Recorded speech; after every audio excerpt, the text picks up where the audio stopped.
explain, first of all, the email that you received yesterday in regard to measuring basketball performance. That is the course that I mentioned to you. All the information is on there, but I will get it in a situation where we can actually get you a sheet that you can have. But in the meantime, you can do what you need to do off of that, but it tells you everything. Well, the title today is No Offense, Offense. You may be wondering about that, but I was having a lot of trouble figuring out a good name for it. Basically, we're talking about a freelance offense, and basically we're talking about the Monk offense. I'm going to take 3 sessions to do this. Today we'll introduce it and give you the rules. The second one, we will show you how to teach it to your players, and the third session will be all films, mostly films, seeing it taught and played by college level players.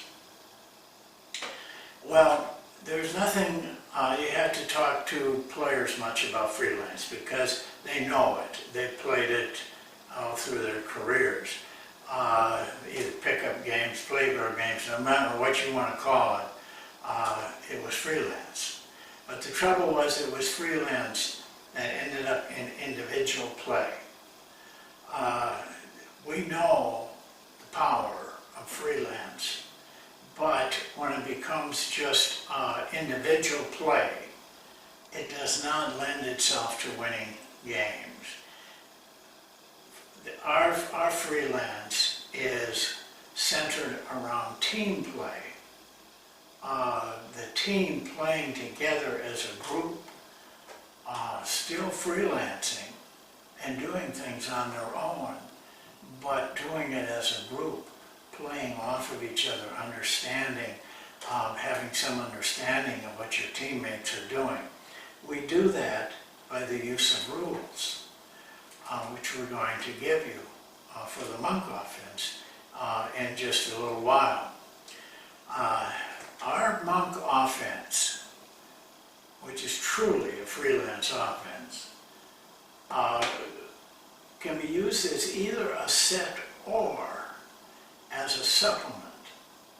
By that I mean the set is fairly obvious. You can set up and run Monk. We've done it all kinds of times.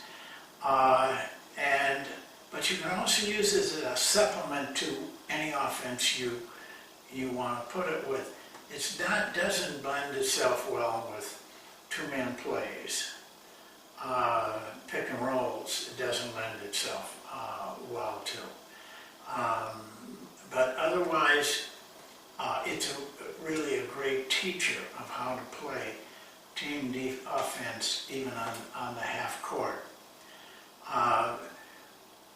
We call it a supplement because Monk is used at the end of a fast break that doesn't create a shot, or when a play breaks down and doesn't create a shot.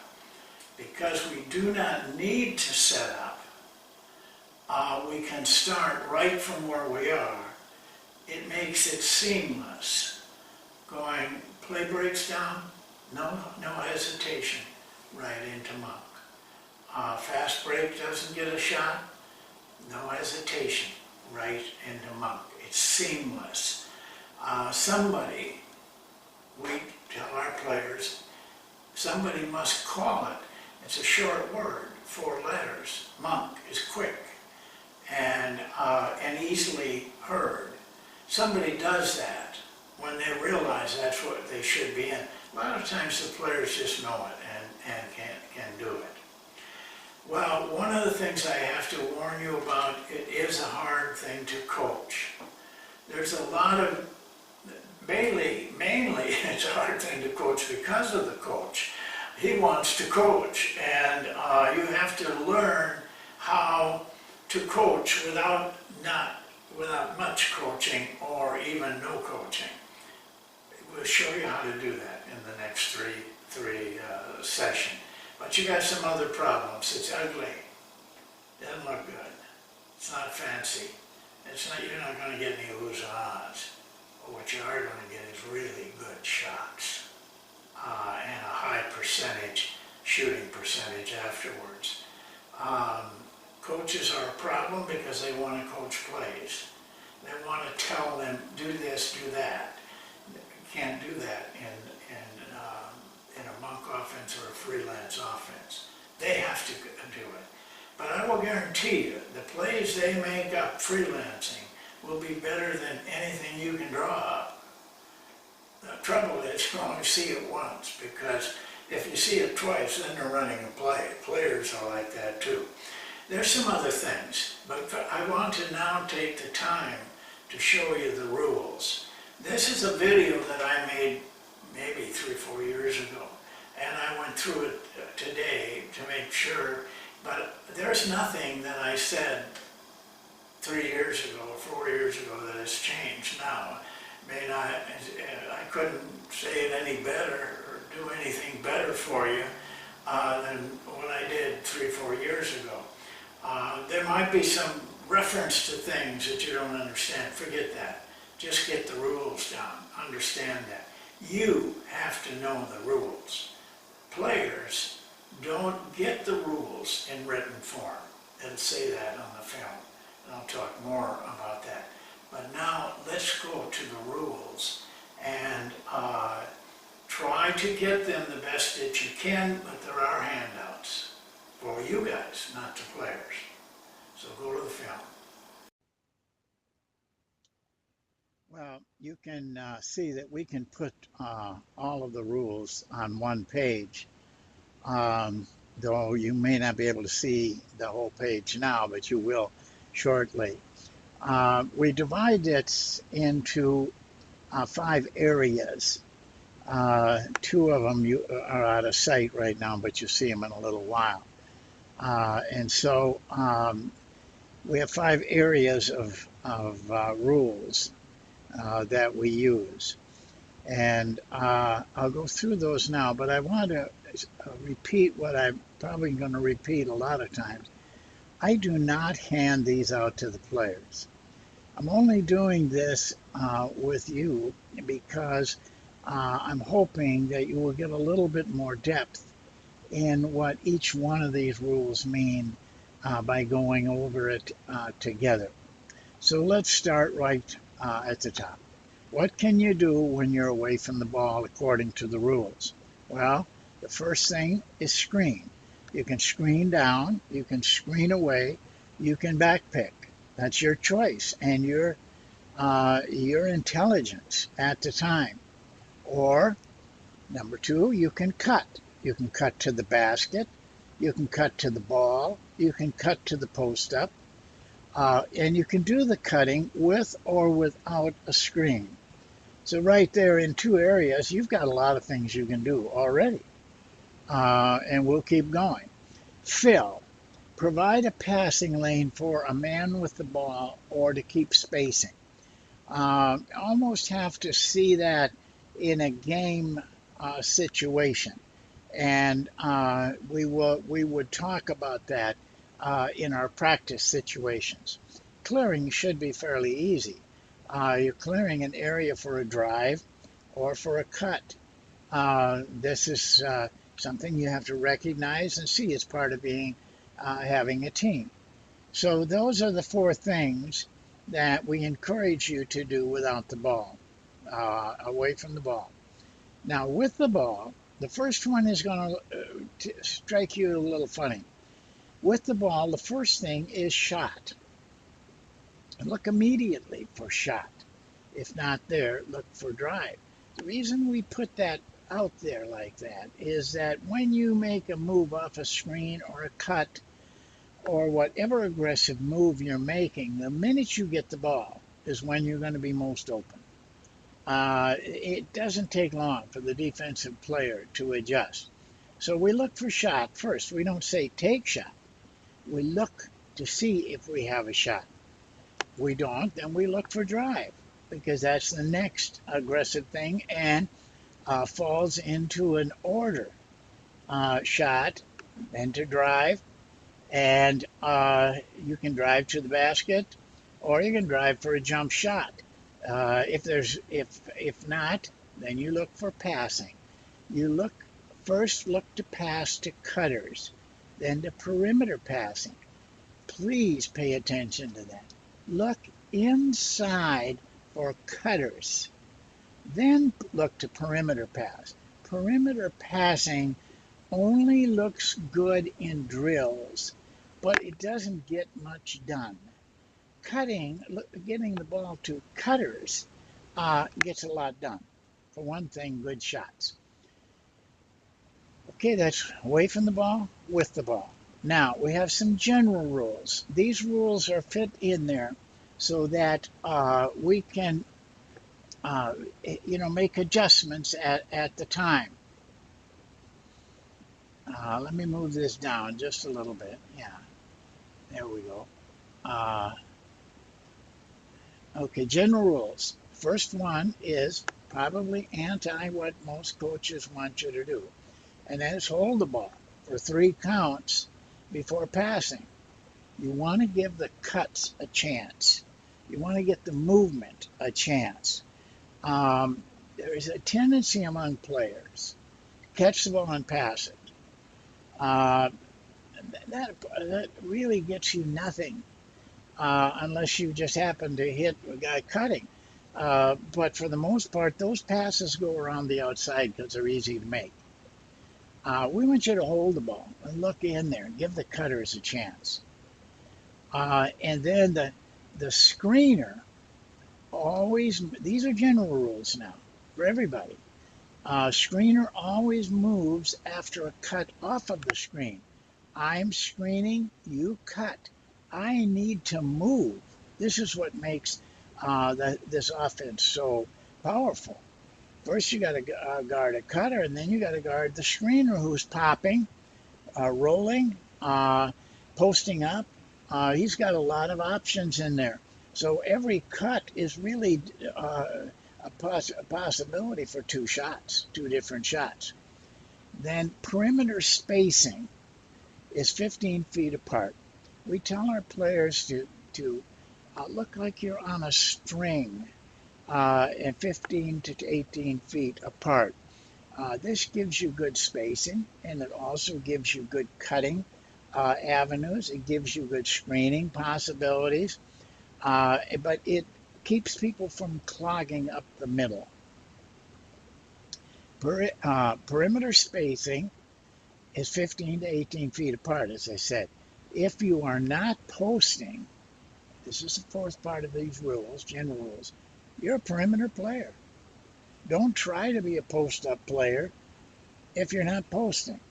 You should be out on the perimeter following these same rules. Okay, now I'm going to move it up a little bit more. Right here, we have what we call our automatics. These are things you must do. This is the only thing we enforce for you to do. First of all, when you make a pass, you either cut, screen, or fill. Don't pass and stand. Pass and cut, pass and screen, pass or go to fill. A filling isn't a part of this offense. Number 2, low post, high post, either one. If you're in the low post or in the high post, 3 counts, then you must move out. Very big tendency for the guys to plant themselves in there. And for coaches, they think they got a good post-up player, so they set him in there and set him in there. Well, you might as well go to a play then. This guy's got to be able to move and be a part of the team. 3 counts, then he got to move out. He can come back in. And one place he can move is from the low post to the high post, vice versa, high post to the low post. But then he's run out of options. He's got to get out and do something, screen or cut, either one. Then the third one, if you're on the weak side, you must be spaced at least 15 feet from the lane, not the basket, the lane. We want you on that weak side to be spaced out. Now you can cut and you can screen, but if you're just spacing, you got to be at least 15 feet from the lane. We want that middle open for cutters. If overplayed, this is very important. If overplayed, cut to the basket, then fill or screen. So anytime you're overplayed, there's no hesitation about this. No stammering around and looking at should I, shouldn't I? No, you're overplayed, cut. That cut, whatever cut that we have shown you, and you'll see most of the cuts. This is important because if you get overplayed and you keep trying to bump the guy off and hold your hand out, just slows the offense down. We don't need that. Back cut him and come out the other side and then go back to work. On any shot, 2, 3, 4, and 5 rebounds, 1 protects. This is a general rule. It's an automatic, but it also can be adjusted a little bit for your personnel or a situation. So we go over this, but we want offensive rebounds, and we know that they cut down fast breaks on the opponent's fast breaks, and we know that their good high percentage shot usually results from it. Okay, the next section, the last section, is don'ts. You can't do these. These are 2 things you can't do. Why? Because they slow down the offense and they make it 2-day player game. We don't want that. The first one is the one that always gets attention with a new team. Don't screen at the ball. Screening at the ball may be fine in a play, may be fine at the end of the game, but in the Monk offense, it's just stalls everything. You turn a nice team play into a 2-man play with guys standing around the outside. Can't do it. We don't allow it. And the second one is don't go behind the man with the ball. The reason for this is we are an aggressive team, passing team. We're looking inside. If you take your man behind the passer, he can slap the ball away. He can harass the guy. It distracts him from what his job is, and that's to look inside and make those passes. Well, that's simple, and that is what we do. Time after time, year after year, this is the rules that I put in at least 35 years ago, and I've never changed them. Don't need to. They fit. We can get everything done that we want to get done. Now, the players learn these rules during practice by you as a coach correcting them if they don't do the rule properly. For example, if they're overplayed and don't cut to the basket, you have to remind them of that because that's an automatic. It's not a choice, it's an automatic. And the same thing with the don'ts. But you also have to remind them of those things that are not automatics or don'ts, but recommendations. And so there's a lot of work in here. First person that's got to know these rules very well is you. And you got to spend some time with them. Brainstorming after a pass, a cut, screen, or fill. How do you do that? You know, sit down and think that through. Low post, high post, moving out. How do you even do that? You got to get all of that down. You got to have some depth in what you're bringing to these players. Well, that's it for the rules, and we'll go now to a short ending, and then we'll leave it at that. This isn't complicated. Thank you very much.